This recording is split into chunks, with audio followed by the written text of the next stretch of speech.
इसमें क्या बताया, ज्यादा नहीं लेंगे, थोड़ा सा लेंगे, इसमें समय अभाव कम, समय का अभाव है। इस प्रकार चारों मठों में तो ऋग यजु ये आदि चार, या ऋग्वेद, यजुर्वेद, सामवेद और अथर्ववेद, ये चार वेद बताए गए हैं। ऊर्ध्व आमनाय सुमेरु पीठ के लिए निर्धारित वेद सूक्ष्म वेद, यानी इस ये जो पुस्तक लिखी है मठामनाय महानुशासनम में, इसके 42 नंबर श्लोक में सूक्ष्म वेद का जिक्र है। अनुवाद करता समझ नहीं पाया। ऊर्ध्वामनाय सुमेरु पीठ के लिए निर्धारित वेद सूक्ष्म वेद, श्लोक नंबर 42 में चारों वेदों के अतिरिक्त इस नाम का कोई वेद सनातनी जगत में नहीं है। अब कहने का भाव यह है,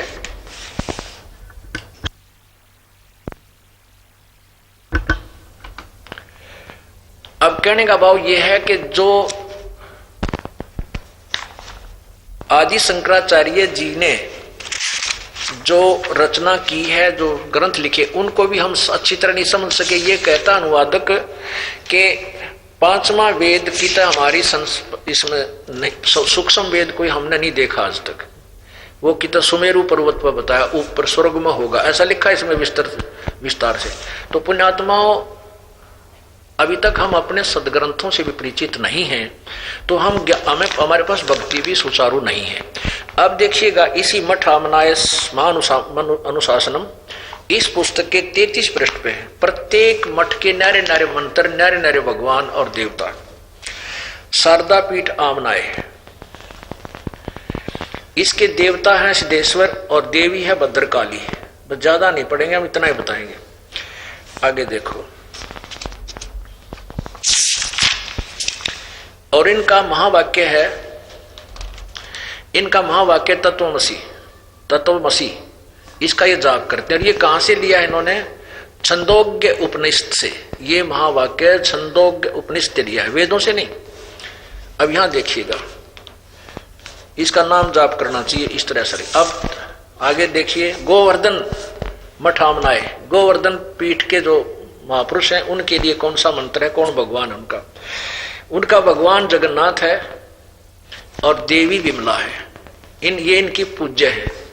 जगन्नाथ कहो चाहे विष्णु कहो, नारायण कहो, एक ही बात है। विमला ये लक्ष्मी जी। और इनका महावाक्य है प्रज्ञानम ब्रह्म। ये ऐत्रेय उपनिषद से लिया है, ना कि वेदों से। ये महावाक्य है ब्रह्म ज्ञानम, प्रज्ञानम ब्रह्म, ऐत्रेय उपनिषद का 5 का 3 है। और इनका देखिएगा, इनका वेद है ऋग्वेद। शारदा, ये गोवर्धन पीठ वाले का वेद है ऋग्वेद, और इनका वेद है जो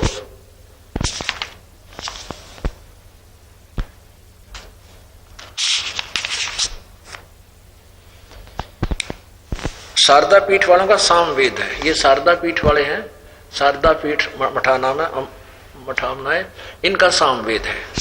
और गोवर्धन वालों का है जो है, इनका है ऋग्वेद। अब तीसरा देखिएगा, ये ज्योतिर्मठामनाय में, ये ज्योतिष मठ है, इसका दूसरा नाम श्री मठ भी कहते हैं। यहां देखिएगा, इनके भगवान नारायण है यानी विष्णु जी, और देवी पूर्णगिरी है। अच्छा, यहां देखिएगा, इनका जो महावाक्य है जिसका ये मंत्र जाप करते हैं, अयम आत्मा ब्रह्म, ये मांडुक्य उपनिषद से दिया है, ना कि वेदों से। अयम आत्मा ब्रह्म है, यानी ये आत्मा ही, जीव ही ब्रह्म है, इनका ये कहना है। अथर्ववेद इनका वेद है।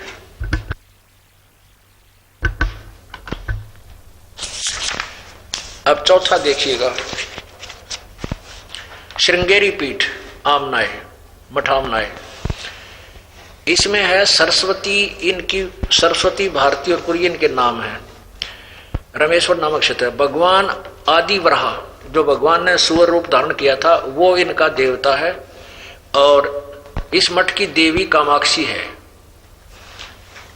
और इनका महावाक्य क्या है? अहम ब्रह्मास्मि, यानी जीव ही ब्रह्म है। यजुर्वेद इनका। और ये कहां से लिया है? बृहद उपनिषद से, ना कि वेदों से। और यजुर्वेद इनका वेद है। अपने आत्मा समय थोड़ा है और विस्तार बहुत कुछ है। इतने समय में इतने बड़े उलझे हुए ज्ञान को एकदम क्लियर नहीं किया जा सकता। फिर भी कहते हैं बुद्धिमान को संकेत ही बहुत होता है।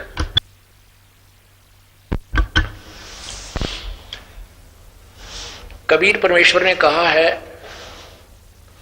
हम कबीर पंथी हैं, और कबीर देव कबीर परमात्मा जो काशी में दुल्हे रूप में रहा 120 वर्ष, ये परम अक्षर ब्रह्म है। उन्हीं का दिया हुआ ज्ञान इस दास के पास है, और उन्होंने आज से 600 वर्ष पहले अपने सौषम वेद में लिखा हुआ है। उन्होंने कहा अपनी वाणी में, 9 मन सूत उड़जिया, 9 मन सूत उड़जिया, और ऋषि रहे झकमार, और सतगुरु ऐसा सुलझा दे, उलझे न दूजी बार। सतगुरु माने तत्वदर्शी संत, ऐसा सुलझा देगा इस ज्ञान को, दोबारा नहीं उलझ सकता। अब आपको एक बहुत सुप्रसिद्ध महर्षि के बारे में जानकारी देते हैं, जिनका बहुत बोलबाला हो रहा था, और उनके विषय में बहुत ही ज्यादा दंत कथाएं चली हुई थी कि बड़े अच्छे समाज सुधारक हुए हैं। उन जैसा वेदों का ज्ञाता कोई नहीं हुआ। वो कौन है? वो महर्षि दयानंद सरस्वती जी। महर्षि दयानंद सरस्वती जी से आर्य समाज नामक एक अलग से संस्था बनी। उन्होंने महर्षि दयानंद जी ने एक सत्यार्थ प्रकाश नामक पुस्तक की रचना की।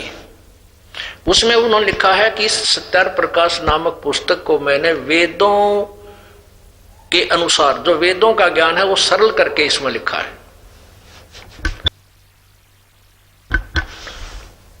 ये देखिएगा सत्यार्थ प्रकाश, ये महर्षि दयानंद सरस्वती कृत। यहां देखिएगा ये कहां से प्रकाशित है। अथ सत्यार्थ प्रकाश है। वेद आदि विविध सद शास्त्र सत प्रमाण है। कहते हैं वेद आदि सभी सदशास्त्रों के प्रमाण से इसको बनाया गया है। किसने? श्रीमद परमहंस परिव्रजाचार्य आचार्य महर्षि दयानंद सरस्वती स्वामी विरचित है, इन्होंने रचा है। प्रकाशक हैं वैदिक यति मंडल दानंद मठ दीनानगर पंजाब। और छापा किसने है? मुद्रक हैं आचार्य प्रिंटिंग प्रेस, दानंद मठ गोहाना मार्ग रोहतक से ये छपा है।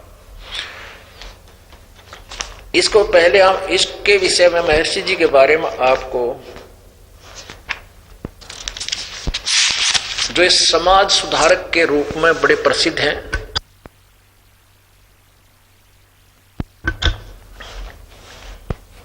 ये समाज सुधारक के बारे में बहुत सुप्रसिद्ध थे, और इन्होंने कैसा समाज नाश किया है ये पढ़िएगा। समोल्लास नंबर 4। समय थोड़ा है, बहुत कुछ हिंट दूंगा थोड़े से। इसमें इन्होंने कहा है, किसी ने पूछा है कि विवाह का समय कैसा हो, विवाह का समय और प्रकार कौन सा अच्छा है। स्वामी जी ने उत्तर दिया है इसके प्रश्न नंबर 61-71 पर, चतुर्थ समोल्लास के। स्वामी जी ने उत्तर दिया है कि 16 वर्ष से लेकर 24 वर्ष तक कन्या, और 25 वर्ष से लेकर 48 वर्ष तक पुरुष का विवाह उत्तम है। इसमें जो 16 और 25 का विवाह वो तो निकृष्ट है। 16 वर्ष की लड़की और 25 वर्ष का व्यक्ति, यह तो कहे घटिया है। निकृष्ट माने